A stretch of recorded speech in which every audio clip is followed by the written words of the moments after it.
Okay, so this is the solution video, answer video for the Chapter 1 practice test. And I obviously will probably spend a little bit more time trying to explain things in some detail. Again, I posted on the assignment that I will be online today at 2 to at least 2:45. If you have questions, I'll stay as long as students are showing up and asking for help. If I don't get anyone coming in for like 10 minutes past 2:45, I probably will log out. So the test will consist of a multiple choice part that's will just kind of be focusing on more simple skills, and then there'll be one page that you will complete, probably one side, and it'll probably look a lot like this first page. So on this page, I'm asking you to demonstrate that you understand the difference between domain and range, that you can identify the domain and range of a function, and that you can also give me the output if I give you a particular input just by looking at the graph of the function. So the first question is, does this relationship appear to be a function? And I would say absolutely. If I was to take this ruler and just move it across the screen, you can see that as the edge, I'm looking at the left edge, as the left edge goes across the screen, there's no point when there's any ambiguity. In here I thought there could be, but there's no ambiguity about where we're talking about. So for example, if I was to enter, and I could draw this line, if I was to enter the value of 5, you can see that you can see that when I put in that x is 5, this is giving me that y, my output value, would be 6. So again, uh, because each member of the domain has no more than one input value, this is a function. Um, -2 is clearly just going to +5. Right here I can see that 7 is landing at 8. So yes, this is a function.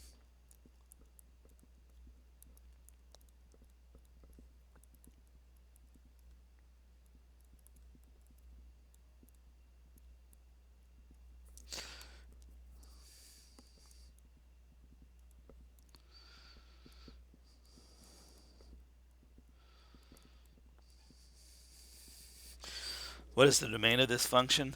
The the smallest value that this function starts giving me outputs is at -2, and it continues to give me outputs until I reach 7. So again, the domain are the x values that have outputs, and it, because these are solid dots, right, it's including those endpoints. So I would say that my domain is in between -2 and 7, including those endpoints.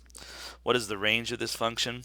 The range is the possible outputs that I can get, and I can see that the smallest possible output I can get is 1, and the largest possible output is right up here at 9.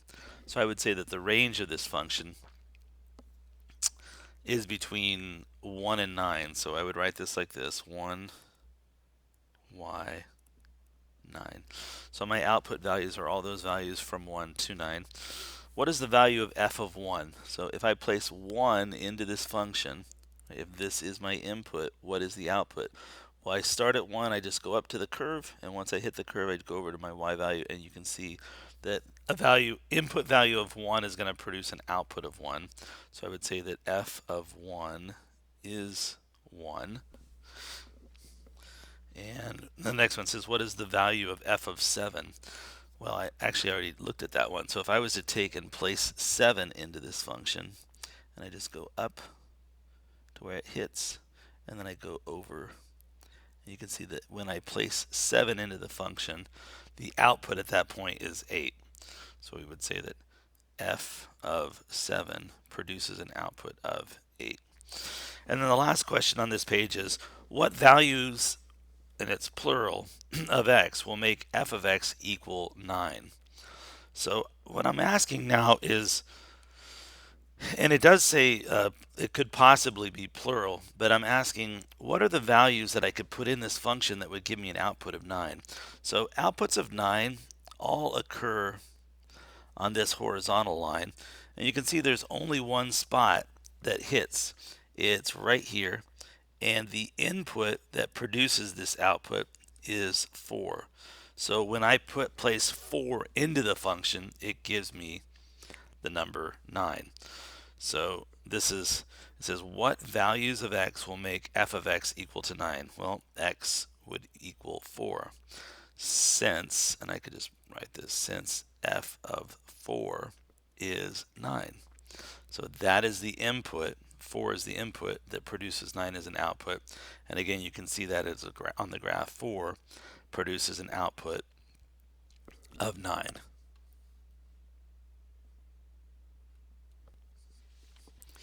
So question 2 says simplify, and your answer should only have positive exponents. Positive exponents.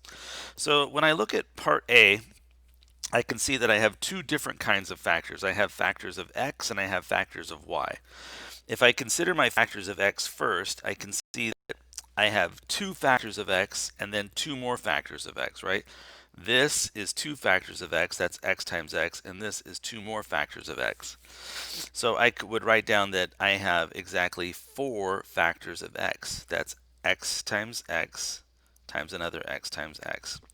And I'm multiplying that by factors of y. And I can see that I have 3 factors of y here and 6 more factors of y. Together, that's 9 factors of y. In other words, if I wrote it out, it'd be y, that's the 3 factors of y, and then y. That's the 6 more factors of y. So I have a total of 9 factors of y, so this is y to the 9th power. The next problem asks me to square something, and what's being squared is in parentheses. And I'm just going to use the definition of exponentiation to expand this. So this says I have exactly 2 of these factor groupings. So I've got a 3x times another 3x. I've just written it out twice. And if I look at this, there's 2 factors of 3, and I know that 3 times 3 is 9. And I have 2 factors of x, and x times another x is x squared. So this answer is 9x squared. The next problem, I'm looking for potential giant ones here to simplify this, and I'm just going to rewrite the numerator as it appears. So I'm going to write 2x to the 5th. But then to more clearly see what's going on in my denominator, I'm going to take this 4 and write it as 2 times 2. And I'm going to break up the 5th power. And it is x to the 7th, so I know I need 2 factors of x. So I'm going to multiply squared. So what I've written down here is indeed, if you look at it, it is indeed, this is the number 4, and then I have the x squared. So this is 4x squared.